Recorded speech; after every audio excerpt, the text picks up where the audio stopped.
this. All right, so just answer 2 of those. If you want to answer all of them, again, you're more than welcome. They are short answer possibilities, so it's never a bad idea to have an idea of what you might potentially use there to help explain your answer. All right, so in April of 1917, when the U.S. enters World War I, its military is very much far from ready for global conflict. The U.S. Army was small, it's inexperienced, and it's poorly equipped, and only 127,000 soldiers. It is the 17th largest army in the world, and the Wilson administration now faced the enormous task of rapidly recruiting, training, and equipping an army of millions and transporting them across an ocean patrolled by German submarines. So to meet this challenge, Congress passed the Selective Service Act on May 18, 1917, which required all men 21 to 30 to register for the draft, later expanding that age range to include men aged 18 to 45. Now, local draft boards were tasked with fairly deciding who would be called into service, though fairness was not always upheld. The greatest example of this comes from a draft board in Atlanta that exempted 526 out of 815 white men in one area, while only excusing 6 of 202 African Americans. Meanwhile, many men do volunteer before being drafted, and immigrants make up about 20% of those who enlist. President Wilson also called for a complete mobilization of the economy to support the war effort, and he established several new agencies to help oversee this process. So we have the War Industries Board becoming the most influential one, led by Bernard Baruch, a skilled financier, and the War Industries Board had the power to allocate raw materials, order the construction of factories, and set prices, making it very critical to ensuring that the nation's industries could meet wartime demands. So just days after the declaration of war, President Wilson created the Committee of Public Information, or the CPI, on April 14, 1917. Its mission was to rally public support for the war and demoralize enemy populations. So under the leadership of George Creel, the CPI became a powerful propaganda machine, using every available platform to explain the war's objectives. Creel organized the CPI into 4 divisions. One of the most effective was the Speaking Division, which enlisted 75,000 4-minute men who basically delivered very concise, powerful speeches about the war's purpose, and they gave an estimated 7.5 million talks in venues like schools, churches, civic organizations, and union halls. And then the Film Division also contributed to the war effort by producing patriotic films, such as Pershing's Crusaders and America's Answer, which glorified the U.S. war effort. To address the need for food at home and abroad, Wilson appointed Herbert Hoover to lead the Food Administration, which operated under the slogan that food will win the war. The organization's dual goals were to increase agricultural production and reduce civilian consumption to send more supplies to Great Britain and France. Hoover mobilized a massive volunteer network to encourage Americans to adopt food conservation measures, and campaigns promoted wheatless Mondays, meatless Tuesdays, porkless Thursdays and Saturdays, with families and restaurants urged to participate. Hoover emphasized that in times of crisis like war, democracies must show a willingness to yield to dictatorship and a reflection of the need for collective effort and sacrifice during wartime. This combination of military preparation, propaganda, and resource mobilization would transform the United States into a nation ready for the global conflict while uniting its people behind a common goal. So, the United States faced a staggering financial challenge during World War I, with the war effort costing the government $30 billion, which was more than 30 times the federal budget in 1917. So to cover these expenses, the Wilson administration turned to a combination of increasing taxes and a massive public fundraising campaign centered on something called Liberty Bonds, which were government certificates that promised buyers a fixed rate of return. So to encourage widespread participation, the government launched an aggressive promotional campaign featuring celebrities, posters, and patriotic slogans. Organizations like the Boy Scouts and Girl Scouts joined the effort with posters declaring "Every Scout to Save a Soldier." These bonds were marketed as both a smart financial investment and a patriotic duty, and by the end of the war, over $20 billion in Liberty Bonds had been sold. However, it's important to note that most bonds were actually purchased by banks and investment firms rather than individual citizens.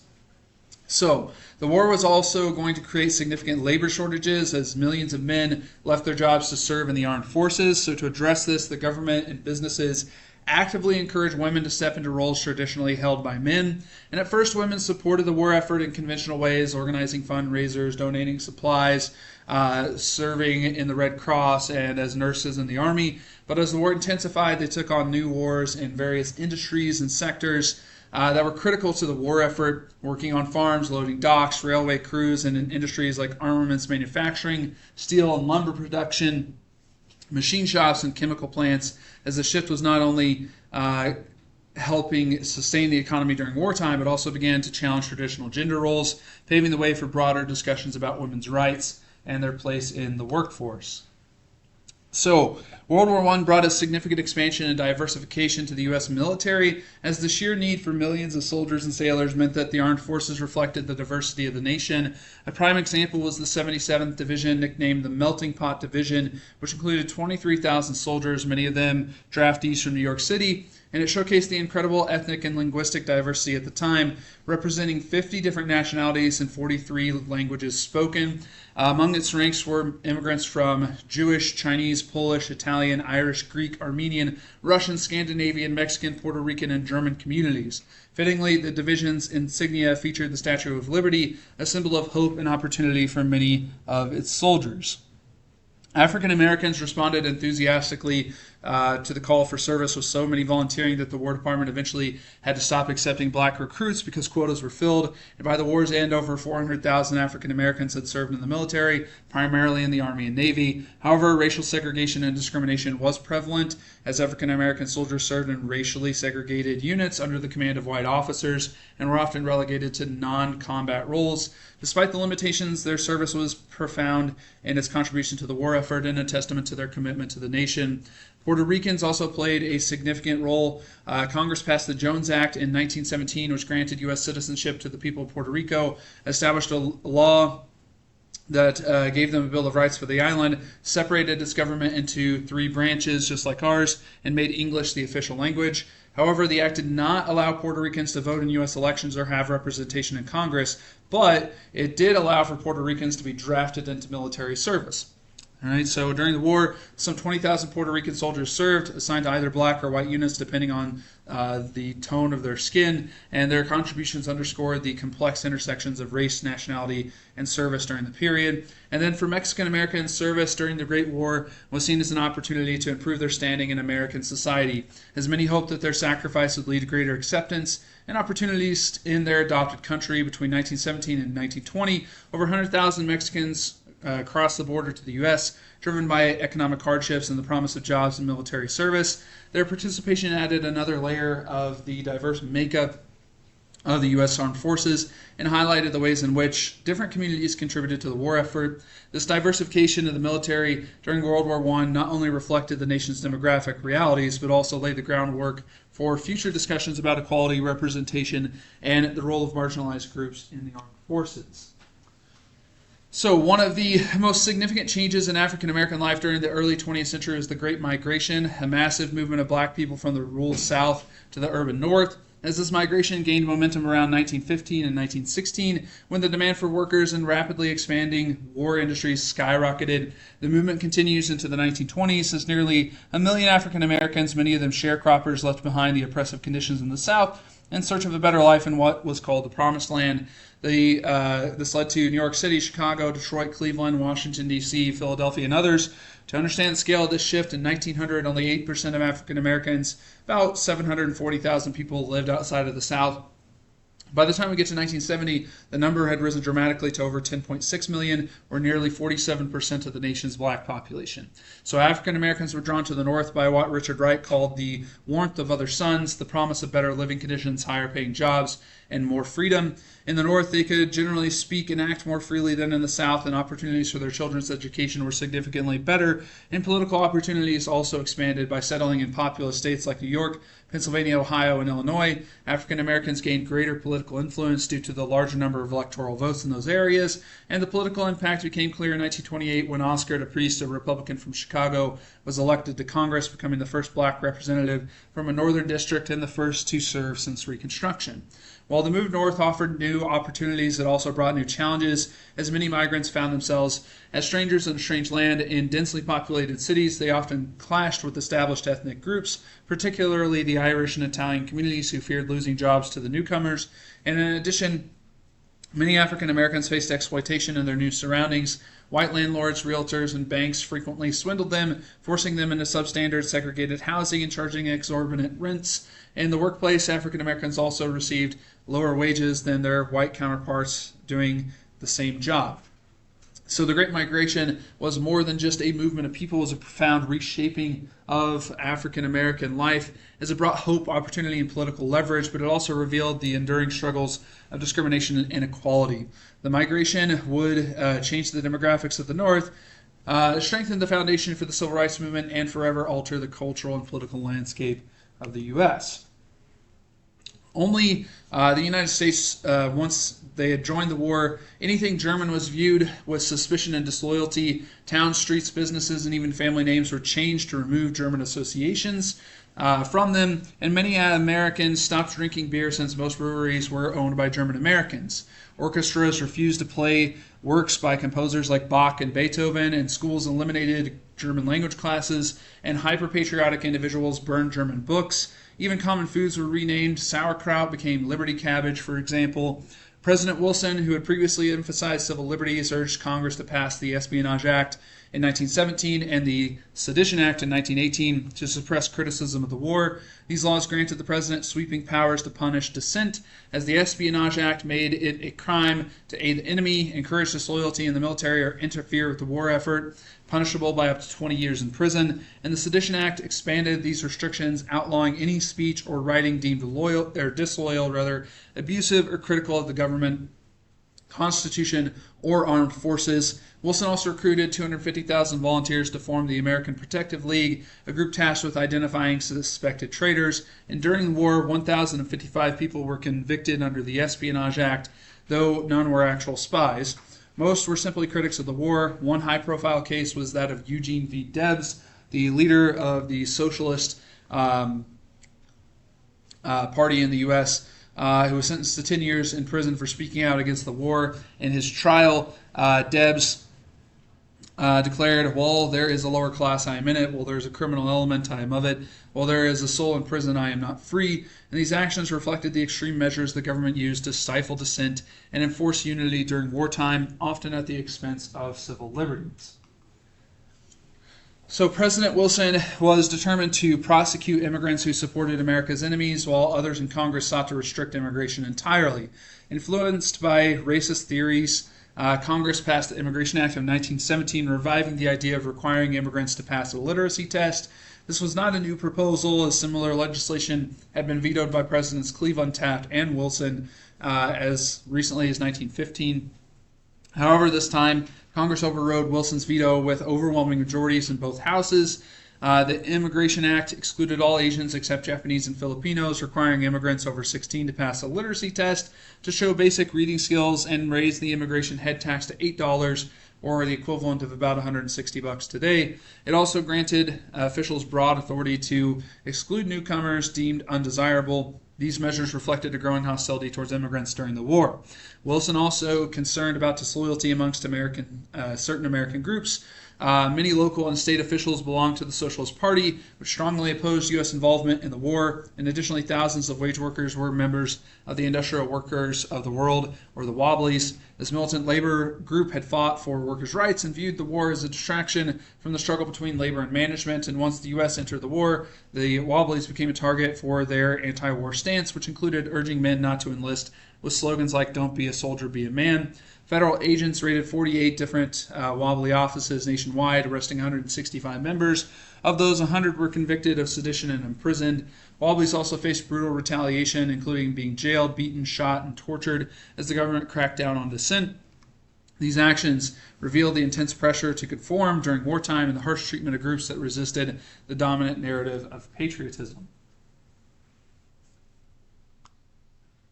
Okay, so one of the most unexpected events of the Great War was the Bolshevik Revolution, which destroyed the Russian Empire and in its monarchy. So Russia was the first country to collapse under the strain of the war. On March 2nd, 1917, Tsar Nicholas II abdicated after a week of worker protest in major cities, as his rule had left the nation's economy and transportation system in ruins. And this ended 300 years of Romanov dynasty rule, and the country was turned over to the provisional government led by Alexander Kerensky. Initially, the new government declared itself a republic and committed to continuing the war, but it didn't last very long. By the fall of 1917, Vladimir Lenin, an exiled Marxist revolutionary, returned to Russia with help from the Germans, and they hoped Lenin would destabilize the country further, but he did far more than that. Lenin arrived in Petrograd on April 16, 1917, and promised to withdraw Russia from the war, end private property, and address the people's needs for peace, bread, and land. Seeing an opportunity in war-weary Russia, Lenin mobilized the Bolsheviks, a small but determined group of communist revolutionaries, and on November 6 to 7, 1917, they overthrew the provisional government in a coup and established a dictatorship.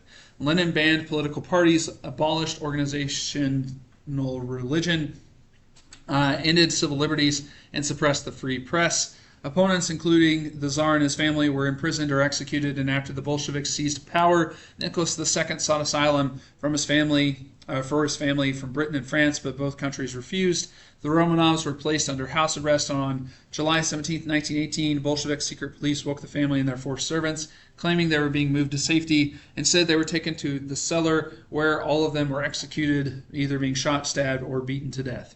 With their deaths, the Russian monarchy ends, and when Woodrow Wilson was informed of the Romanovs' murder at a dinner party, he abruptly left, saying, "A great menace to the world has taken shape," and this marked the rise of Lenin's communist regime, which would profoundly shape global politics in the decades to come. So the Bolshevik Revolution set off a long and brutal civil war in Russia between the communist Bolsheviks, the Reds, and their opponents, the Whites. The U.S. and its allies supported the anti-communist forces, hoping to overthrow Lenin's regime, but Woodrow Wilson would send 20,000 American soldiers to Siberia to back the Whites, but the effort ultimately failed, and this intervention deepened mistrust between the U.S. and the Soviet Union for decades to come, as Lenin believed that global peace could only be achieved through a worldwide revolution that would replace capitalism with communism. So to focus on building his revolution at home, he sought to quickly end Russia's involvement in the Great War. On March 3, 1918, Lenin signed the Treaty of Brest-Litovsk with Germany, a humiliating agreement for Russia, as under the treaty, Russia surrendered vast territories to Germany and Turkey, recognized Ukraine's independence, and agreed to pay Germany $46 million. Lenin accepted these harsh terms, and this was because he needed to concentrate on defeating his domestic enemies during the Civil War.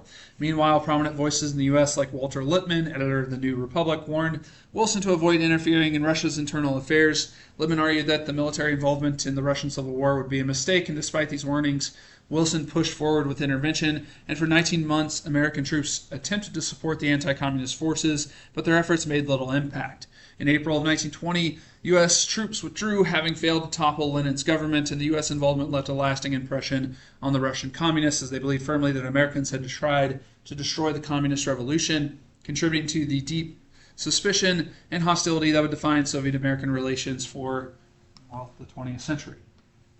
So, in March of 1918, German forces launched a series of spring offensives in France and Belgium, aiming to win the war before American troops had had the ability to arrive in full strength.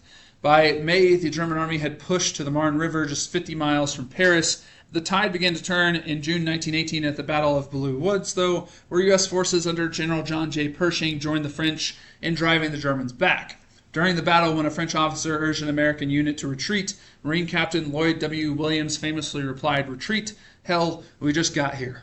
The pivotal moment for American forces came during a massive Allied offensive that began on September 26, 1918, where U.S. troops joined British and French forces in a coordinated push towards Sedan, France, aiming to capture a key railroad supplying the German army. The offensive involved 1.2 million U.S. soldiers, including 180,000 African Americans, and became the largest American operation of the war. However, it came at a high cost, 117,000 U.S. casualties, including 26,000 deaths, and by the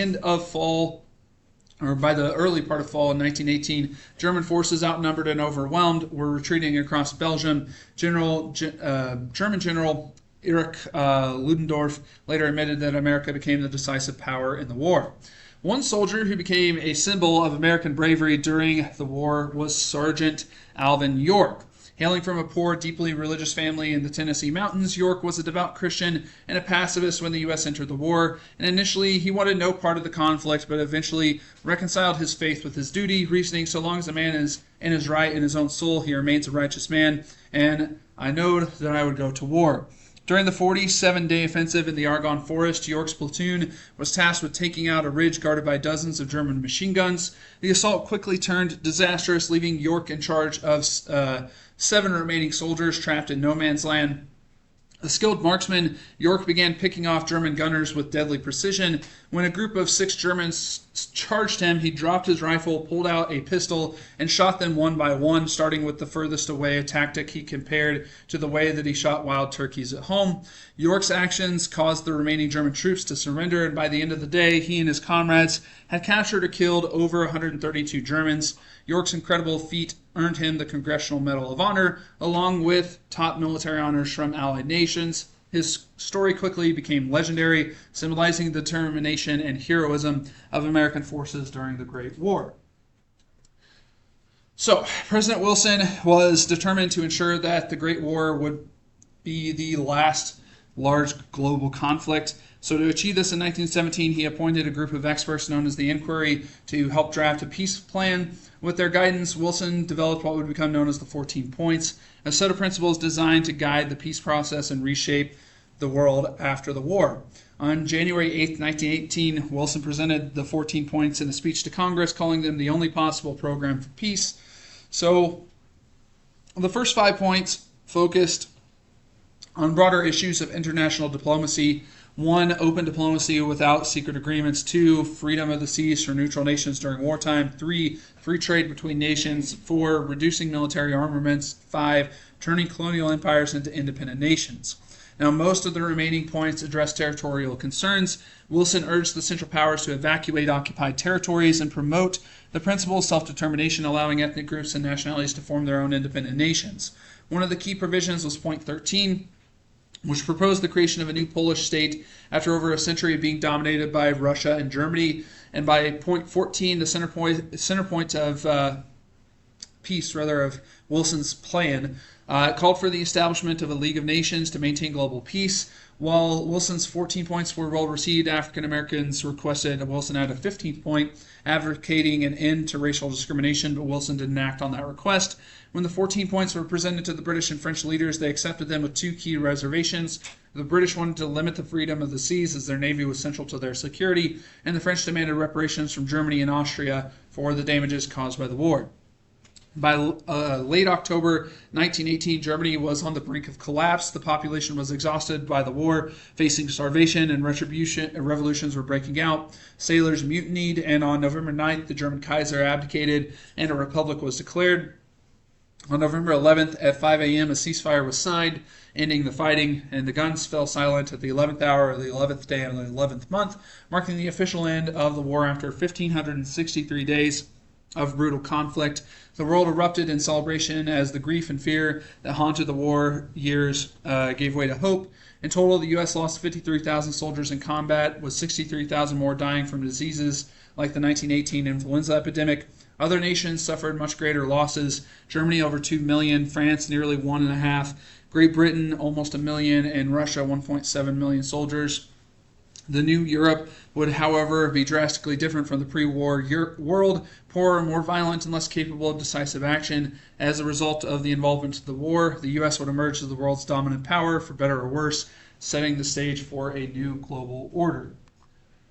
All right, so you guys also do have a discussion board up on Google Classroom where you'll answer based on this prompt, analyze the effectiveness of the U.S. government's wartime propaganda efforts, particularly through the Committee on Public Information. How did the use of propaganda impact public opinion and individual rights during World War I? And how might such efforts be received in modern times? Your initial response there of 250 to 350 words, and the 2 responses to classmates. Right, so the due dates are up there as well. So you guys have a little bit more time on this one since we're